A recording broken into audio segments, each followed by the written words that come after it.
नमस्ते, जय श्री कृष्ण, ओम साई राम। मैं करुणा शाह तमाम साई भक्तों का स्वागत करती हूँ आपके अपने यूट्यूब चैनल पर, जिसका नाम है साई करुणा। उम्मीद यही है कि आप सब स्वस्थ है, मस्त है और बाबा की रहमतों से तंदुरुस्त भी है। शिरडी में रहने वाला बाबा का एक भक्त हुआ करता था, जिसका नाम था कोंड्या सुतार। कोंड्या सुतार बाबा का एक अनोखा भक्त था। शिरडी के भक्तों की अगर मैं आपको विशेषता बताऊं, तो वो बाबा को अपने घर का एक पर्सनल सदस्य समझा करते थे। एक भगवान तो वो बाबा को मानते ही थे। उन्हें ये मालूम था कि बाबा बहुत बड़े संत है, पर रोज रोज मिलने से उनके अंदर बाबा के लिए एक ऐसी भावना थी कि वो बाबा हमारे घर के एक सदस्य ही है। बाबा के प्रति इसका प्रेम भी एक अलग ही प्रेम था। अब एक दिन जब ये दोपहर के वक्त बाबा से मिलने के लिए द्वारका माई में आया, तो बाबा ने उनसे कहा था कि कोंड्या, तुरंत भागता दौड़ता हुआ खड़वाड़ी की तरफ जा, क्योंकि वहां आग लग चुकी है और जो अनाज के ढेर है उसके बीच वाले ढेर में बराबर आग लग चुकी है, तो तू तुरंत जा। अब कुंड्या सुतार डरा हुआ सहमा हुआ भागता दौड़ता खड़वाड़ी पहुंच गया, और जब वहां जाकर उसने देखा तो कहीं भी आग का कोई नामो निशान उसे नजर नहीं आ रहा था। उसने इधर उधर सब तरफ तहकीकात की, देखा, पर उसे आग कहीं नजर नहीं आ रही थी। तो वो उल्टे पैर वापस आया और बाबा के पास जाकर कहने लगा, वाह बाबा, ये क्या परेशान करने का तरीका हुआ आपका। खड़बड़ी आपने मुझे भागते दौड़ते हुए भेजा, भरी धूप में मैं दौड़ता हुआ गया हूँ और मेरे पैरों में छाले आ चुके हैं। बाबा देखिए मेरे पैर कैसे झुलस चुके हैं, और वहां जाकर मैं देखता हूँ तो वहां कोई आग नहीं लगी हुई है, सब व्यवस्थित है सारी चीजें, कोई फसल खराब नहीं हुई है, किसी में आग नहीं लगी हुई है। तब बाबा ने उससे कहा कि कोंड्या, मेरे वर्ड्स जो होते हैं या मेरे शब्द जो होते हैं वो कभी भी झूठे नहीं होते। एक बार पलट और खुद वहां से धुआं उठता हुआ तू देख। जब कोंड्या सुतार ने खड़वाड़ी की ओर अपनी गर्दन घुमाकर देखी, तब उसे सही में उस वक्त वहां से धुआं उठता हुआ नजर आया और उल्टे पैर कोंड्या सुतार वापस दौड़ता हुआ खड़वाड़ी पहुंच गया। उस वक्त ये दोपहर का वक्त था, भरी गर्मी का वक्त था, और ऐसी झंझावाती वायु जिसे कह सकते हैं या तूफानी हवाएं कह सकते हैं, शिरडी में उस वक्त चल रही थी। जो बड़े बड़े पेड़ थे वो धराशायी हो चुके थे, जमीन पर गिर चुके थे, जो छतें थी वो उड़कर इधर उधर बिखर चुकी थी। और इतनी जब तेज हवाएं चल रही हो तो फसल को जलने में कितना समय लग सकता है, आप खुद सोच कर देखिए। और ये जो आग लग चुकी थी वो फसलों का ढेर बराबर बीचों बीच था, उसकी दोनों ओर फसलों के ढेर लगे हुए थे। अब वो हवा से आग तो फैल नहीं थी, क्योंकि वो तो था ही घास ना, वो तो जलते हुए देर नहीं लगती थी। अब लोग डरे सहमे हुए आग आग आग आग करते हुए दौड़ते दौड़ते दौड़ते बाबा तक पहुंच गए और बाबा से रिक्वेस्ट करने लगे कि बाबा इस आग को बढ़ने से बचा लीजिए, शिरडी वो फसलों को जलने से बचा लीजिए, और शिरडी के लोगों को और जो जानवर है जो पल बढ़ रहे हैं उस अनाज के ऊपर, उस अनाज को जलने से बचाइए बाबा। इस तरह से हमें भूखमरी से और मौत से बचा लीजिए। अब बाबा का कोई भी भक्त अगर दुख से थोड़ा भी परेशान है, तकलीफ में है अगर, तो बाबा विचलित हो जाया करते थे। और इस तरह से बाबा अपनी जगह पर उठकर खड़े हुए और तुरंत खड़वाड़ी की ओर आगे बढ़ गए।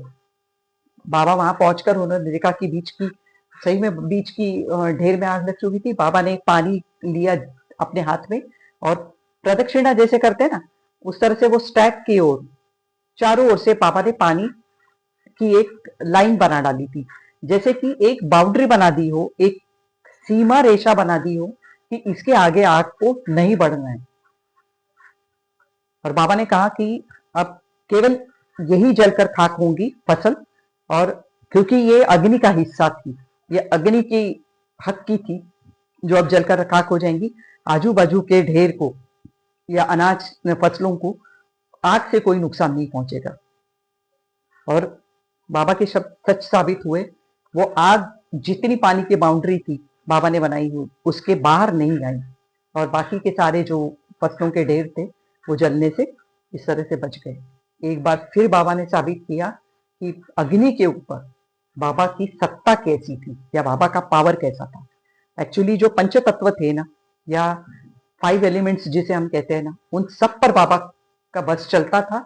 और ये सारे जो तत्व थे ना, ये बाबा के कंट्रोल में थे, या ये कह सकते हैं कि बाबा का शब्द माना करते थे। ये एक बार फिर साबित हो चुका था। बाबा द्वारका माई में आए, लगभग शाम होने लग गई थी और हमेशा की तरह भक्त बाबा से मिलने के लिए द्वारका माई में आकर बैठे हुए थे। और जिनका ये जो सेंट्रल स्टैग जलकर खाक हुआ था ना, वो भागचंद मारवाड़ी के मालकी का हिस्सा था। वो भागचंद मारवाड़ी जी भी उस वक्त बाबा के सामने मायूस होकर, दुखी होकर बाबा के पास आकर बैठे हुए थे।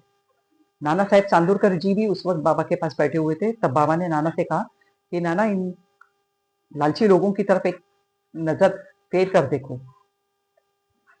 आज दोपहर को जो फसल का ढेर जलकर खाक हुआ ना, वो भागचंद मारवाड़ी का ढेर था जो कि जलकर खाक हो चुका है। लोग जो होते हैं ना, और वो आज यहाँ पर आकर रो भी रहा है। ये सुख और दुख होता है, या जन्म मृत्यु होता है, या नफा नुकसान जो होता है ना, वो पूरी तरह से भगवान के कंट्रोल में होता है, ईश्वर के अधीन होता है। उस पर हमारा बस नहीं चलता। पर लोग जो बेवकूफ होते हैं ना, वो इस चीज को समझ नहीं पाते हैं नाना। जब उन्हें थोड़ी बहुत खुशी मिलती है तो वो नाचने लग जाते हैं, और जब नुकसान होता है इनका तो ये दुख में रोने लग जाते हैं। ये जो चीजें होती है ना, इन पर हम अपना मालिकाना हक समझते हैं, इसके मालिक हम अपने आप को समझते हैं ना, और ये सुख और दुख की भावना वहीं से जन्म लेती है। आज जो फसल का ढेर जलकर खाक हुआ, वो दरअसल भागचंद मारवाड़ी का था ही नहीं। वो जो फसल थी, वो जो घास थी, उसे धरती ने अपने गर्भ में, अपने अंदर समा के रखा हुआ था। बादल जो थे ना, वो बरसे थे, उन्होंने पानी दिया था, तब धरती के गर्भ में ये अंकुरित हो पाया था बीज। और जब सूरज ने अपनी रोशनी, अपनी ऊर्जा दी थी, तब इसे एक शेप मिला था, इसे एक आकार मिला था, और ये फल फूल कर बड़े हुए थे। तो इसके असली हकदार, उस फसल के असली हकदार तो धरती हुई, बादल हुए जिन्होंने पानी बरसाया, और सूरज हुआ जिन्होंने इसे अपनी ऊर्जा दी थी। तो भागचंद मारवाड़ी को इसके लिए रोने की जरूरत ही क्या है? पूछो इस भागचंद मारवाड़ी से कि ये उस चीज के लिए क्यों रो रहा है मेरे पास आकर, जो उसके मालकी की या उसके हक की थी ही नहीं। और ये तो खुद रो रहा है, लेकिन साथ साथ मुझे भी चिंता में डाल रहा है। कितनी एक अच्छी सीख थी साईं बाबा की, ये आप इस इंसिडेंट से जान भी सकते। एक अद्भुत सीख है बाबा की। इसके आगे बाबा ने कहा कि हर चीज, कोई चीज अगर भगवान एक हाथ से देते हैं ना, तो दूसरे हाथ से उसे कुछ समय में छीन भी लेते हैं। और इन चीजों को या इन वस्तुओं को हम ये समझ लेते कि ये हमारे मालकी की, हमारे हक की है, और उसे उन चीजों को हम मालिक समझ बैठते हैं अपने आप को। और ये जो सेंस ऑफ ओनरशिप होती है ना, बाबा कहते हैं कि असली जड़ यही होती है हर सुख और दुख की, कि किसी चीज को हम अपना मान बैठते हैं तो उसके नफा या नुकसान से हम सुख और दुख में के भागीदार अपने आप बन जाते हैं। फिर बाबा ने कहा, सेठ जी आप अपने घर जाओ और शांत चित्त से जाओ, और एक बात याद रखना कि आज जो फसलों के जलने से तुम्हारा नुकसान हुआ है ना, किसी और बिजनेस में तुम इस नुकसान की भरपाई कर लोगे।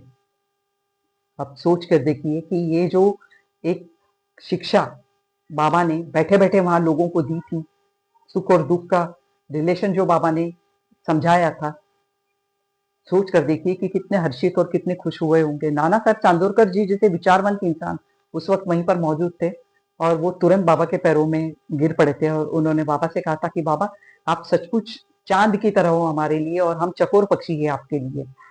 आप साक्षात विद्या का या ज्ञान का बहुत बड़ा महासागर हो। तो ऐसी भावना हमारे अंदर भर दो कि हम अज्ञानतावश भी इस सुख दुख के चक्कर में, इस जन्म मरण के फेरे में ना पड़ सके, और आपके सानिध्य में रहकर हम इन चीजों से धीरे धीरे परे होते जाएं। अपने आप को धीरे धीरे छुटकारा पाते जाए इन सब चीजों से, चाहे वो सुख दुख हो, चाहे वो नफा नुकसान हो, चाहे वो जन्म मरण का फेरा हो। सीखने को मिलता है। देखिए, ये साईं बाबा के से रूबरू होने से पहले कहिए, या ये सब चीजें पढ़ने से पहले, ये ज्ञान मुझ में भी नहीं था, ये चीज मुझ में भी नहीं थी कि हम किन चीजों से सुखी होते हैं, किन चीजों से दुखी होते हैं। हालांकि हर चीज उसके बस में है, हर जन्म मृत्यु उसके बस में है, सुख दुख उन्हीं के बस में है। हम निमित्त बन जाते हैं। हमारी कोई चीज खोती है, हम दुखी हो जाते हैं, हमारी कोई चीज हमें अच्छी मिल जाती है, हम सुख पा लेते हैं उसी चीज में। हालांकि ये भी क्षण भंगुर होता है, मतलब कुछ क्षणों का होता है। भक्ति करते रहिए साईं बाबा की, बहुत सी चीजें आप भी सीखते जाएंगे, बहुत सी चीजें आपको मोक्ष के मार्ग पर ले कर जाएंगे। आसान नहीं होता है, भक्ति का मार्ग भी आसान नहीं होता है, पर कोशिश करते रहना हमारा काम है। जितनी ज्यादा कोशिश करेंगे उतने ज्यादा साईं के नजदीक जाएंगे। उम्मीद यही है कि इतना प्यारा अनुभव है ये आपको पसंद आएगा। बहुत दिल के करीब महसूस करती हूँ मैं इस एक लीला को बाबा की।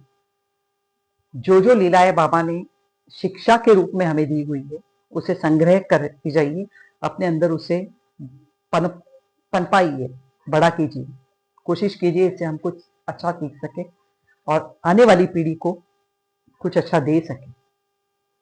बहुत जल्द उपस्थित होती हूँ आप सबके सामने। उसके पहले आप जानते हैं आपको क्या करना है। नए सदस्य है तो सब्सक्राइब करते जाइएगा, हाइप कीजिएगा, लाइक शेयर करते रहिएगा। फिर उपस्थित होती हूँ किसी अच्छे अनुभव को लेकर, कुछ अनोखे अनुभव को लेकर आप सबके सामने। तब तक के लिए आज्ञा दीजिए। ओम साईं राम।